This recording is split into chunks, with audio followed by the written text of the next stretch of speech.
আসসালামু আলাইকুম প্রিয় দর্শক, অন্যান্য যে আলোচনায় আপনাদের সকলকে আমন্ত্রণ জানাচ্ছি। সুপ্রিয় দর্শক শ্রোতা মণ্ডলী, আপনি এই মুহূর্তে আমাকে যে যেখান থেকে দেখছেন এবং পরবর্তী যে যেখান থেকে দেখবেন, আপনাদের সকলকে জানাই আমি আমার প্রাণঢালা অভিনন্দন এবং শুভেচ্ছা এবং কৃতজ্ঞতা প্রকাশ করি সার্বক্ষণিক পাশে থাকার জন্য।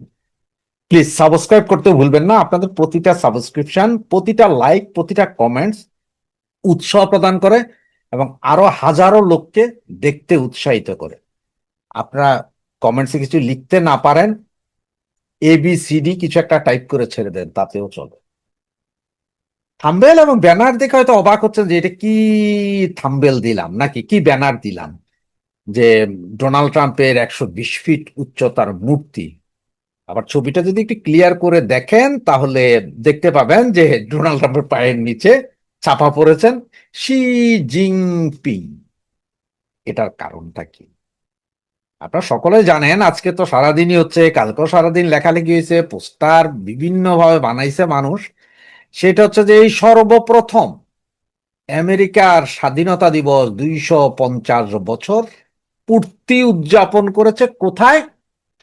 বাংলাদেশের জাতীয় সংসদ ভবনের দক্ষিণ প্লাজায়।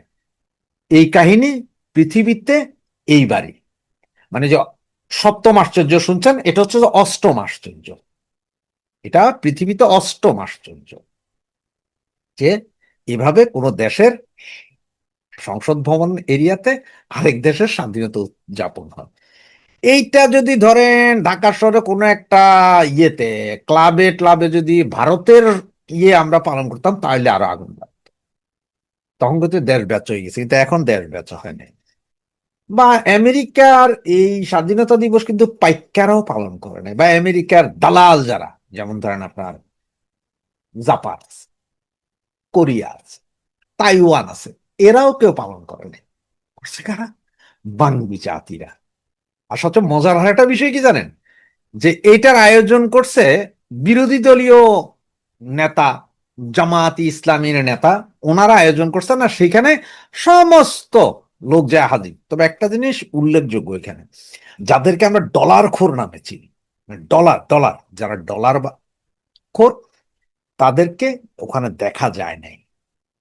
এইগুলা আর 120 ফিট যে জন্য বললাম সেটা হচ্ছে যে, দেখেন, এখন দুইটা কাজ করতে পারে জামাতে ইসলাম, যেহেতু আওয়ামী লীগ ঠেকানো হচ্ছে তাদের মূল উদ্দেশ্য, সুতরাং দুইটা কাজ করতে পারে। এক, দক্ষিণ প্লাজায় 120 ফিটের সেম মূর্তি যেটা পোস্টারে দেখছেন বা ব্যানারে দেখছেন, সেম ডোনাল্ড ট্রাম্পের ব্রোঞ্জ মূর্তি।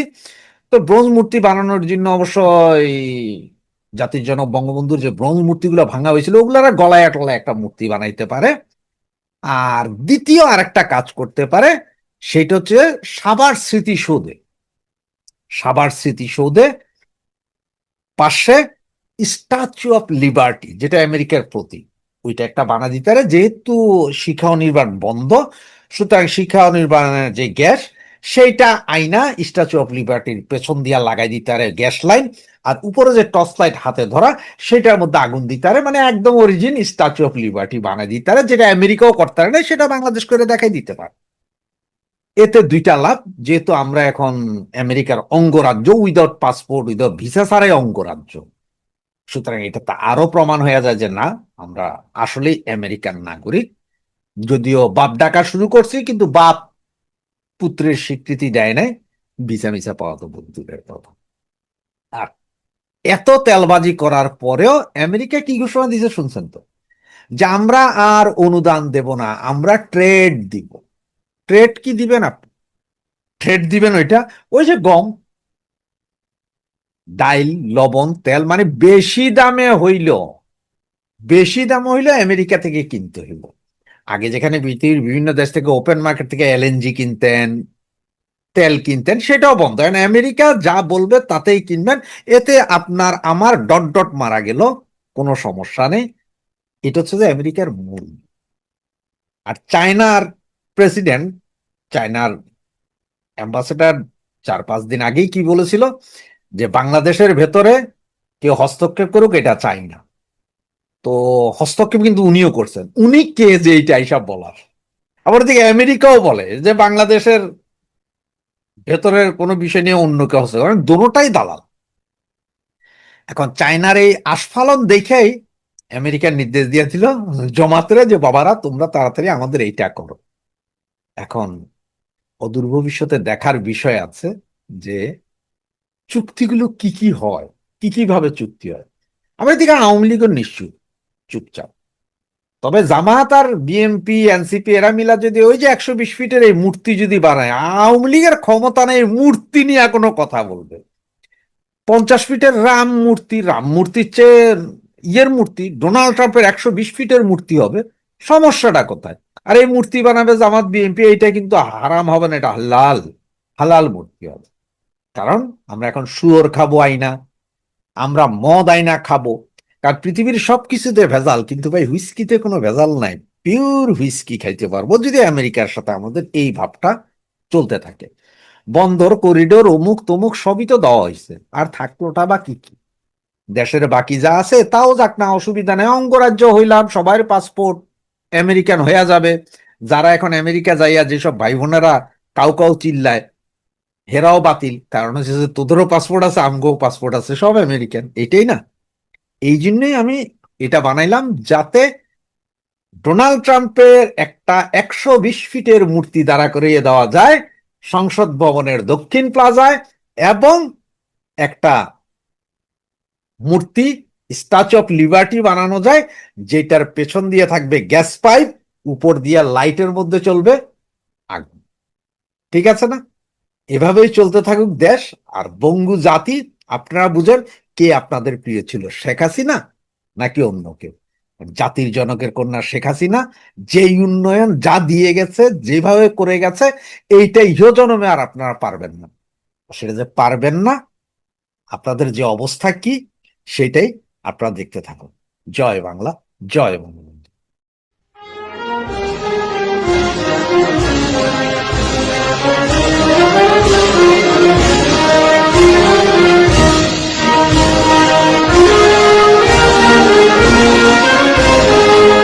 নমস্কার, ক্যালকাটা ডায়ালগস থেকে মনোজ দাসের প্রীতি ও শুভেচ্ছা।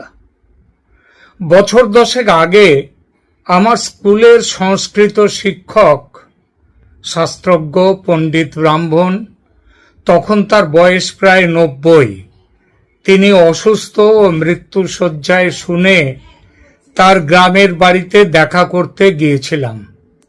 অসুস্থ ছিলেন, তবু বেশ কিছু কথা হয়েছিল তার সঙ্গে, যার মধ্যে একটা বিষয় ছিল মুখ্যমন্ত্রী মমতা বন্দ্যোপাধ্যায়ের দেবী মূর্তির চক্ষুদান, বিশেষ করে পিতৃপক্ষে চক্ষুদান, পূজা উদ্বোধন ও ভুলভাল মন্ত্র উচ্চারণের বিষয়গুলো। তার কাছে জানতে চেয়েছিলাম এগুলো শাস্ত্রসম্মত কি না। তিনি এসব কাজকে শুধু যে অশাস্ত্রীয় বলেছিলেন তা নয়, বলেছিলেন এসব কাজ পাপ, আর পাপ বাপকেও ছাড়ে না, কর্মফল ভোগ করতেই হয়। মমতা ব্যানার্জি এবং তার অনুচর সহচর যারা এসব পাপ করেছেন ও করছেন, তার প্রতিফল অবশ্যই পাবেন, এটা তিনি বলেছিলেন আজ থেকে 10 বছর আগে। আজ এই 2026-এ মমতা এবং তার অনুচর সহচররা কি সেই পাপের ফল পেতে শুরু করেছেন? পার্থ চট্টোপাধ্যায়, অনুব্রত মণ্ডল, সুজিত বসু, উদয়ন গুহ, স্বরূপ বিশ্বাস, একের পর এক নাম, লম্বা লাইন। কেউ জেল খেটে এসেছেন, কেউ হাজত, আবার কেউ দুঃস্বপ্নের রাত কাটাচ্ছে। কে কখন খাঁচার ভেতরে চলে যাবেন সেই দুঃস্বপ্ন। মমতা নিজে এবং তার ভ্রাতুষ্পুত্র শ্রীমান অভিষেকও প্রহর গুনছেন কখন অবধারিত ভবিতব্য দরজায় এসে কড়া নেড়ে বলবে, মমতা ব্যানার্জি বাড়ি আছেন? অভিষেক ব্যানার্জি দরজা খুলুন। আমার শাস্ত্রজ্ঞ পণ্ডিত মশাই এখন বেঁচে থাকলে দেখা করে বলতাম, আপনার কথা সত্যি হয়েছে, মমতার পতন হয়েছে, তার দল ভেঙে চুরমার হয়ে যাচ্ছে। পণ্ডিত মশাই 2 বছর আগে মারা গেছেন। পণ্ডিত মশাই বেঁচে থাকলে ধীরে কিন্তু খুব দৃঢ় কণ্ঠে বলতেন, শাস্ত্রের বচন মিথ্যে হয় না। এমন ছিল শাস্ত্রের প্রতি, শাস্ত্রের বচনের প্রতি তার অগাধ বিশ্বাস। শাস্ত্র এ বিষয়ে কি বলে সেই আলোচনা করব আজকের প্রতিবেদনে। বিষয়টা নিয়ে বেশ কিছু চর্চা করে তবে আপনাদের সামনে এসেছি। ভুল ভ্রান্তি হয়ে থাকলে ক্ষমা করে নেবেন এবং সেগুলো আমাকে বলবেন, যাতে আমি আমার জ্ঞান বাড়িয়ে পরবর্তী সময়ে এই নিয়ে নির্ভুল কোনো আলোচনা করতে পারি। চলুন যাওয়া যাক আলোচনায়। আজকের আলোচনা শুরু করি একটি প্রশ্ন দিয়ে। একজন মুখ্যমন্ত্রী কি পূজারী ব্রাহ্মণের ভূমিকা নিতে পারেন? পিতৃপক্ষে কি দেবীর চক্ষুদান করা যায়? দেবীপক্ষ শুরুর আগেই কি দুর্গাপূজার উদ্বোধন শাস্ত্রসম্মত? একজন রাজনৈতিক নেতা যদি বারবার প্রকাশ্যে ভুল মন্ত্র উচ্চারণ করেন, শাস্ত্র তাকে কিভাবে দেখে? প্রথমে মমতা বন্দ্যোপাধ্যায়ের ব্যক্তি জীবন নিয়ে বলি। তিনি ব্রাহ্মণ সন্তান, ব্রাহ্মণের মেয়ে, কিন্তু আবার সেখানে ব্রাহ্মণের মেয়ে, কিন্তু তিনি ব্রাহ্মণের মেয়ে হয়ে তার মায়ের কাজ করেছিলেন কিন্তু 3 দিনে। হিন্দু ধর্মে বিবাহিতা মেয়েরা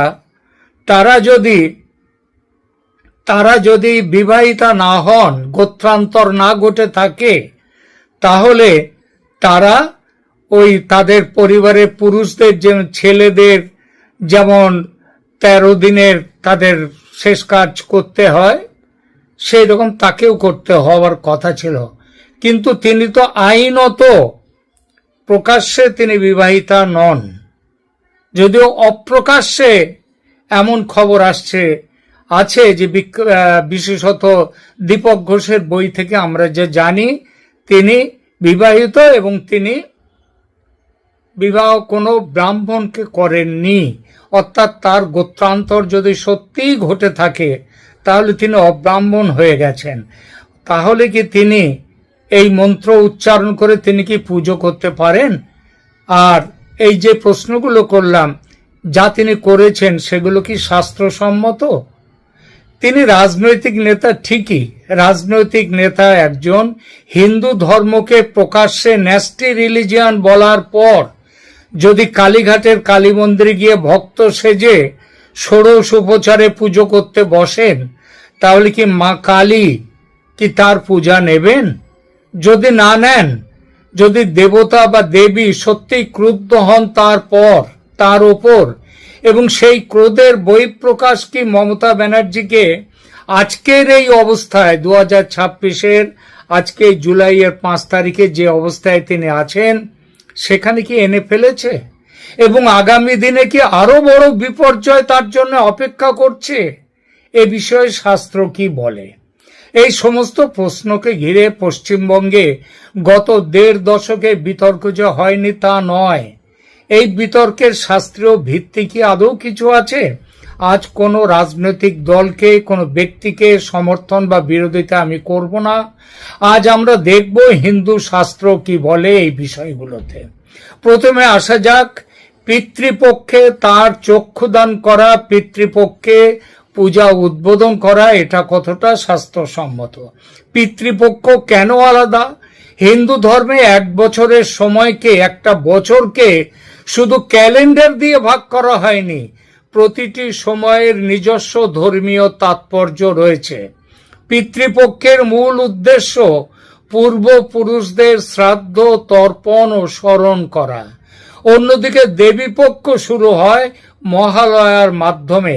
এই কারণেই দুর্গাপূজার সমস্ত প্রধান আচার যেমন বোধন, অধিবাস, আমন্ত্রণ, নবপত্রিকা, মহাসপ্তমী সবই হয় দেবীপক্ষে। আচার গ্রন্থ যেমন ধর্মসিন্ধু, নির্ণয় সিন্ধু, কাল বিবেক প্রভৃতি যে আচার গ্রন্থ আছে তারা এই ধারাকেই অনুসরণ করেছে। অর্থাৎ পিতৃপক্ষ এবং দেবীপক্ষের উদ্দেশ্য সম্পূর্ণ ভিন্ন। তাহলে চক্ষুদান কেন এত গুরুত্বপূর্ণ? অনেকেই ভাবেন চোখ আঁকা মানেই চক্ষুদান হয়ে গেল, কিন্তু শাস্ত্রে বিষয়টি এত সরল নয়। প্রতিমা যখন শিল্পীর হাতে তৈরি হয় তখন তা কেবল একটি শিল্প। শিল্প মূর্তি কখন দেবমূর্তি হয়? চক্ষুদান, প্রাণ প্রতিষ্ঠা, আবাহনের পরেই সেই শিল্পমূর্তি হয়ে ওঠে দেবমূর্তি। এই কারণেই চক্ষুদানকে কেবল শিল্প নয়, একটি ধর্মীয় আচার হিসেবে দেখা উচিত, দেখা হয়। হিন্দু শাস্ত্রে তারই বিধান। এই আচার কে করার অধিকারী কে?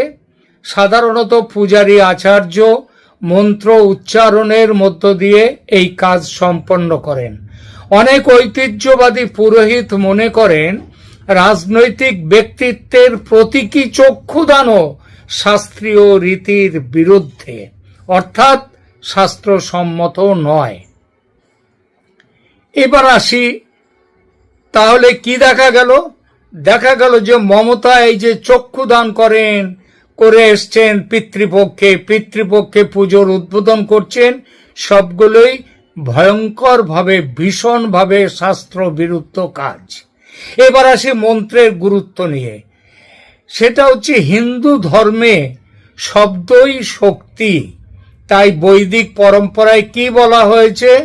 বলা হয়েছে স্বরত বর্ণত বা মিথ্যা প্রযুক্ত ন তমর্থ মাহ সবাগবজ্র যজমানং হীনয়স্তি। অর্থাৎ বাংলায় অর্থ, স্বর বা বর্ণে ভুল হলে মন্ত্র তার প্রকৃত অর্থ বহন করে না, মন্ত্রের শক্তি নষ্ট হয়। এই কারণেই গুরু ছাড়া বৈদিক মন্ত্র শিক্ষা একটা সময় নিষিদ্ধ ছিল। এবার আসি ভুল হলে, আপনারা দেখেছি সরস্বতী মন্ত্র কিভাবে উচ্চারণ করেছেন আমাদের মুখ্যমন্ত্রী মমতা বন্দ্যোপাধ্যায়।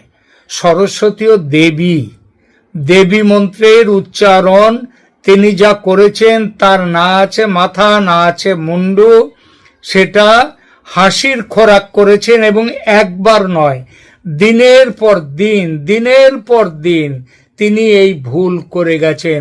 ভুল বললে এটা ভুল, আর যদি ইচ্ছা করে বলার হয়, মজা করার জন্যে, এই মিডিয়ায় টিকে থাকার জন্যে, ভেসে থাকার জন্যে, ভেসে তো তিনি ছিলেন, কিন্তু তিনি আরো মানুষের নজরকে অন্যদিকে ঘুরিয়ে দেওয়ার জন্য তিনি যদি এগুলো করে থাকেন, এই ভুলগুলো, তাহলে কি হবে?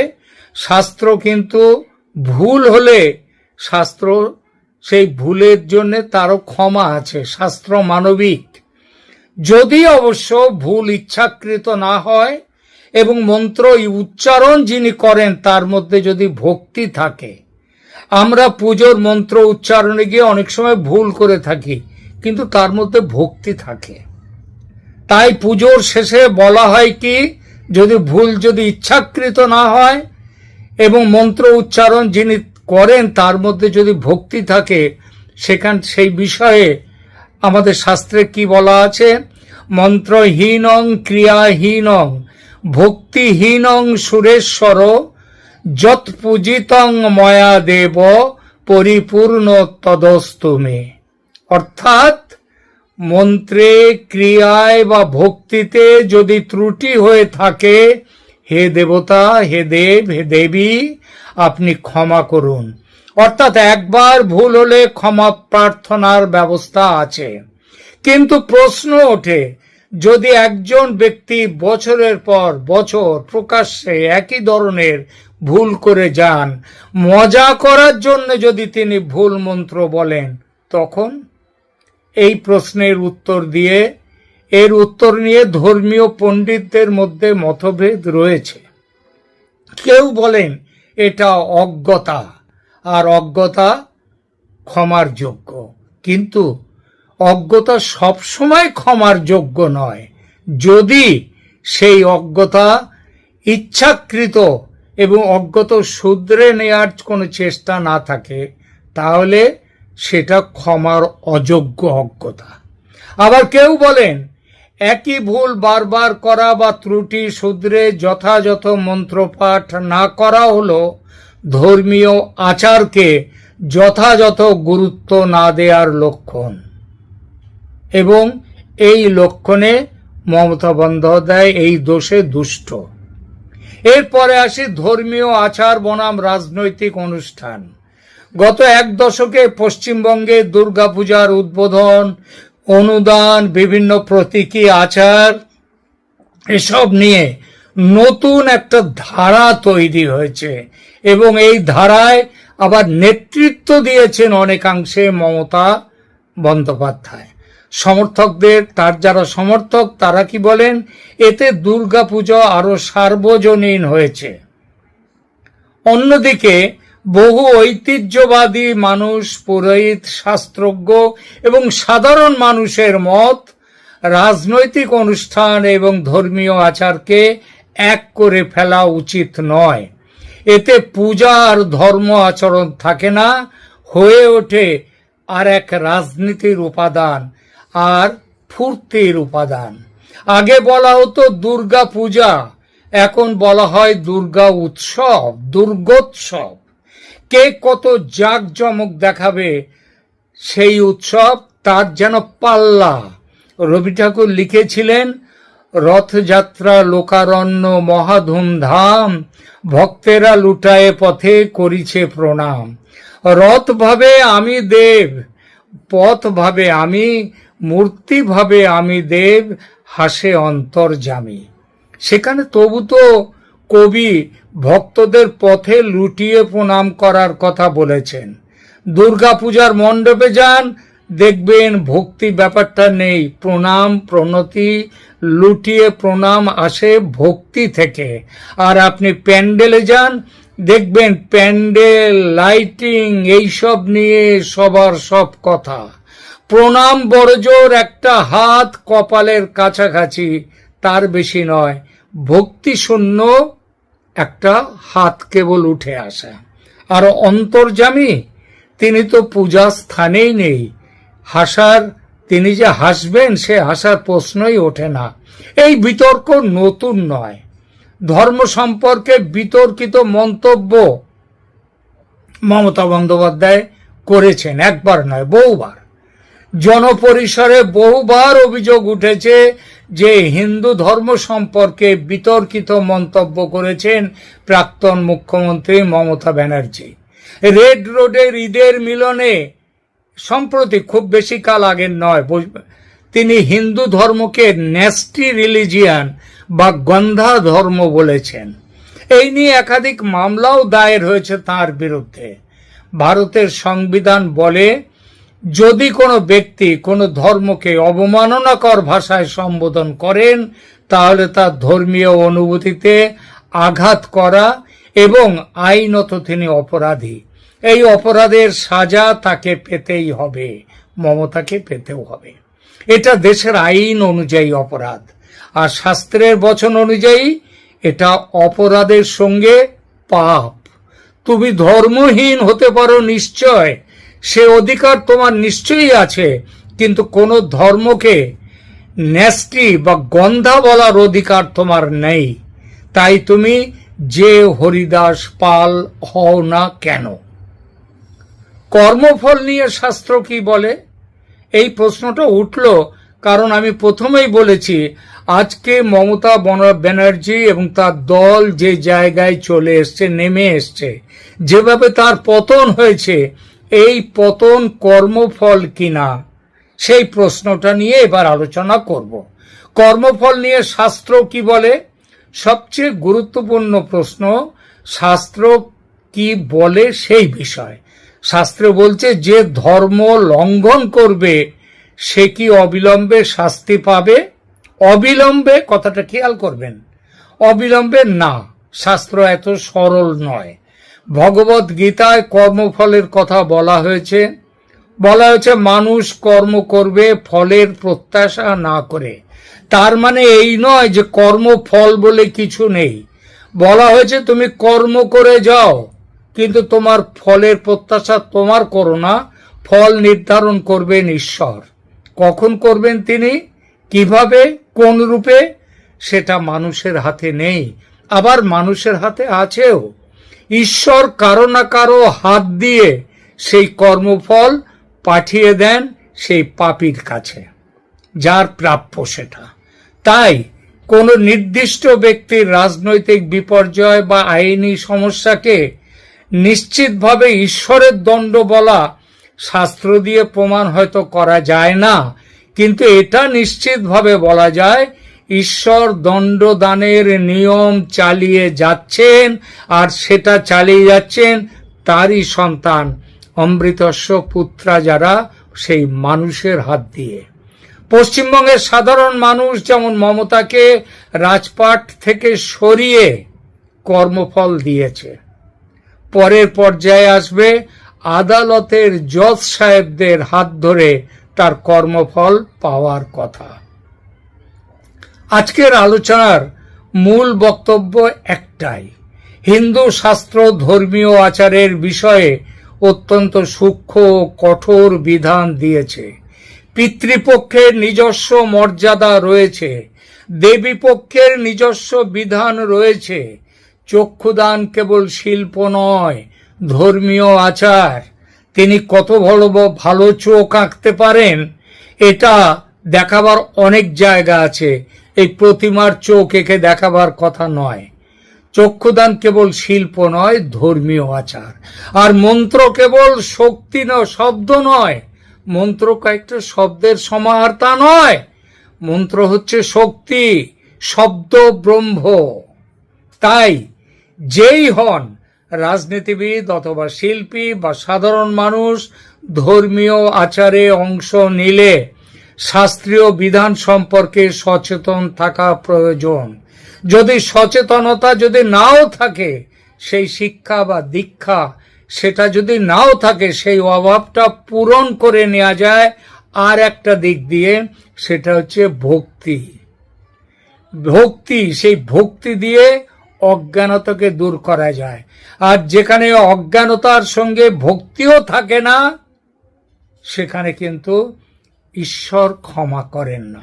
আর একটি কথা, গণতন্ত্রে রাজনৈতিক সমালোচনা করা যায়, ধর্মীয় আচারের সমালোচনা করা যায়, কিন্তু কোনো ব্যক্তির জীবনে ঘটে যাওয়া প্রতিটি ঘটনার কারণকে নিশ্চিতভাবে ঈশ্বরের শাস্তি বলে ঘোষণা করা শাস্ত্রীয়ভাবে প্রমাণ করা যায় না।